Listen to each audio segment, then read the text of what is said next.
Bonjour. Aujourd'hui, je vais vous proposer un exercice à résoudre.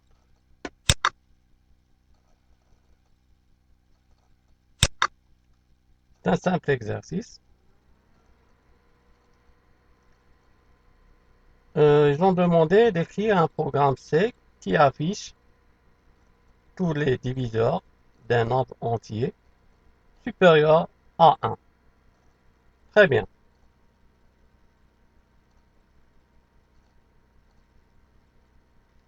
On prend un exemple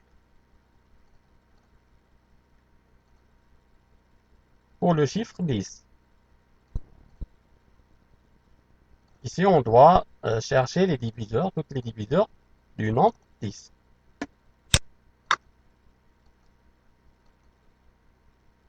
On sait que les diviseurs du nombre 10, le nombre 10, il a deux diviseurs.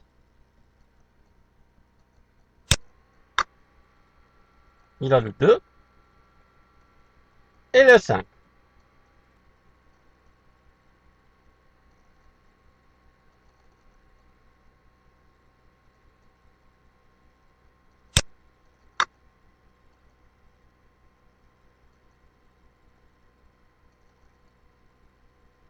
On remarque que le plus grand diviseur du nombre 10, c'est 5. Ça veut dire 10 sur 2.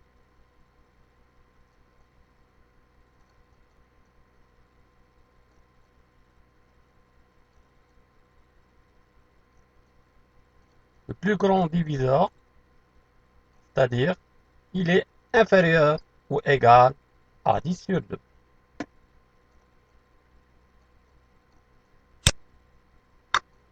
De manière générale, pour n, un entier positif, le plus grand diviseur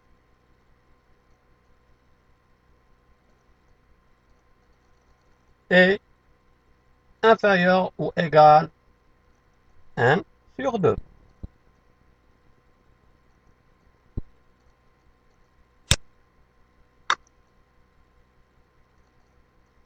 Donc, on cherche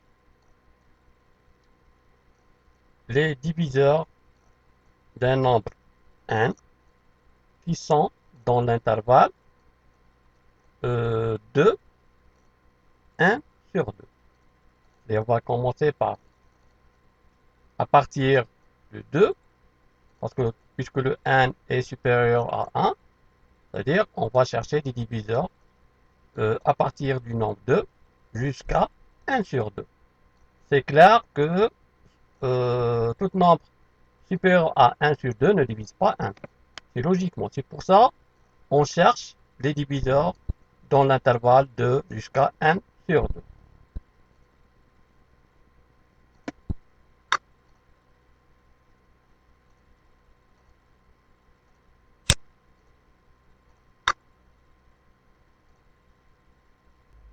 En algorithmique, cette recherche, on va la réaliser en utilisant une boucle pour tant que, répéter tant que, etc. Par exemple, on va utiliser la boucle pour.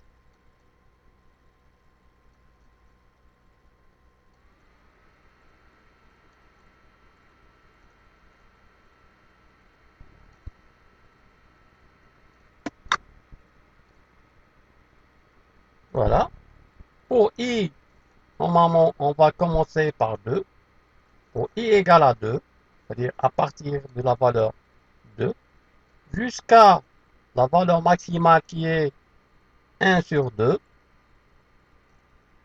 et le pas, normalement, égal à 1.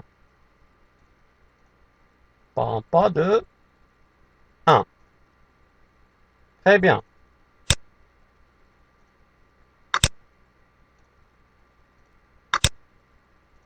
On va maintenant traduire l'algorithme en langage C. On va remplacer le pour par la boucle. On sait normalement c'est quoi? C'est for. On va utiliser la boucle for.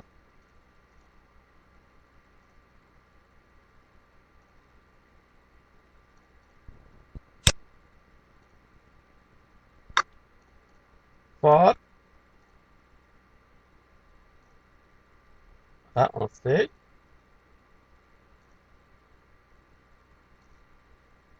on va remplacer la boucle pour par la boucle for. For, il faut respecter la syntaxe. For i égale 2, point virgule, attention, point virgule, c'est pas virgule. I inférieur ou égal 1 sur 2.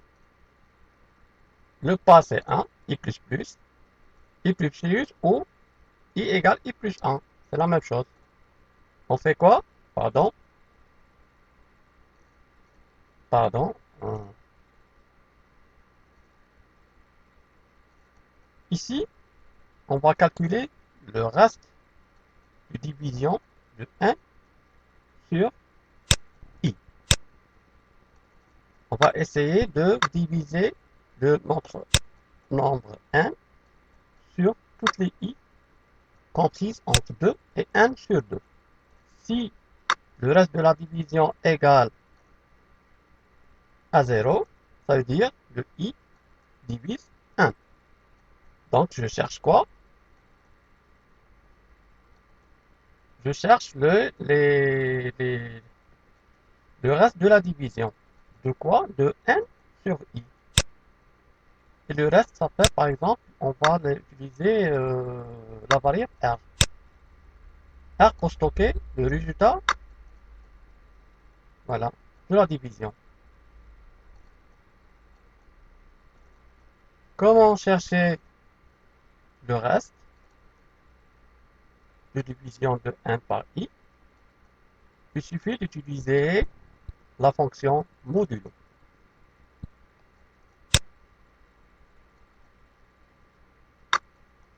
Par exemple,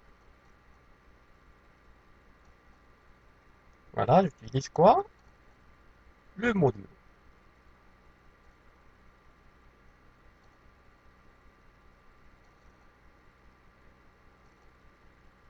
R égale 1 modulo i. Ça veut dire que je vais diviser 1 sur les i.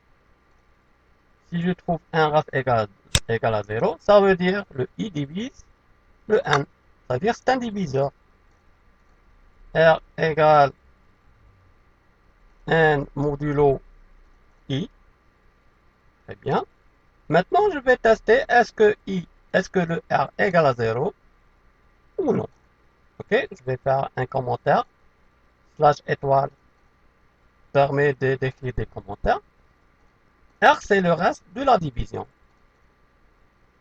De 1 par i. Très bien. Là. Maintenant, le R me permet de savoir est-ce que le i est un diviseur de 1. Il suffit de tester le R. Si le R égale à 0, ça veut dire quoi? Si le R égale à 0, ça veut dire, je vais écrire un commentaire. R égale à 0 implique quoi? Veut dire que i divise 1. Donc, c'est un diviseur. Très bien.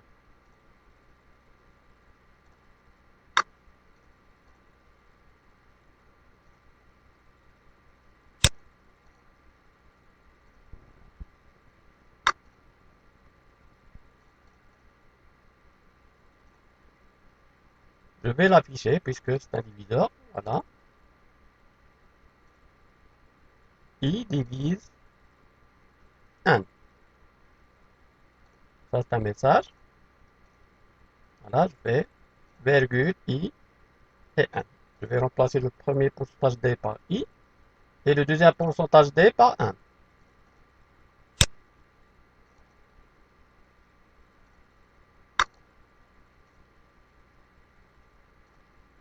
Voilà, c'est la solution. C'est une solution.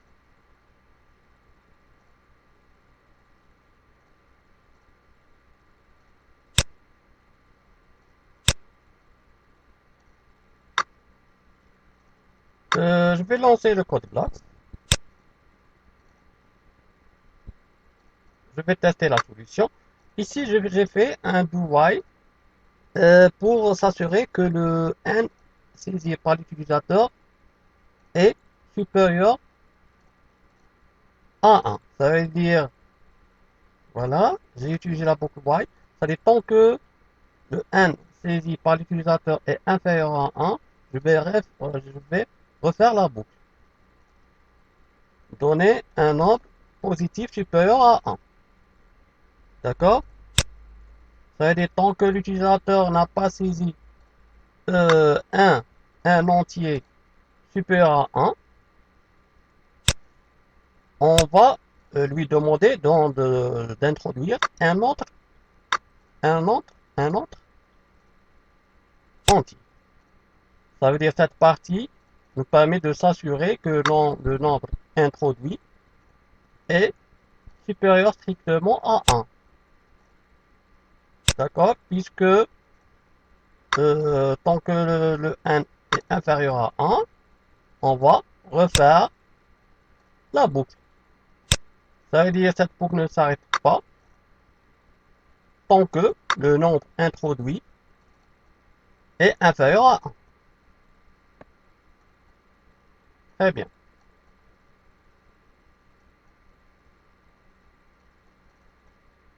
Maintenant, j'écris la même chose. For i égale à 2, i inférieur à 1 sur 2, i plus plus, if 1 modulo i égale à 0, printf, i est un diviseur de 1.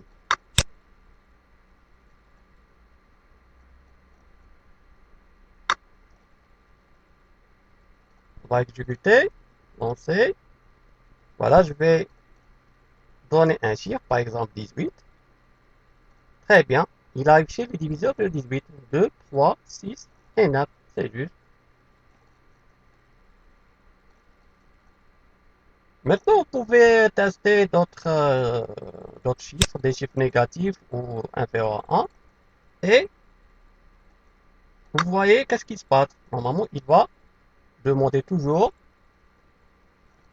d'introduire un nombre positif. Bon, si vous avez des questions, n'hésitez pas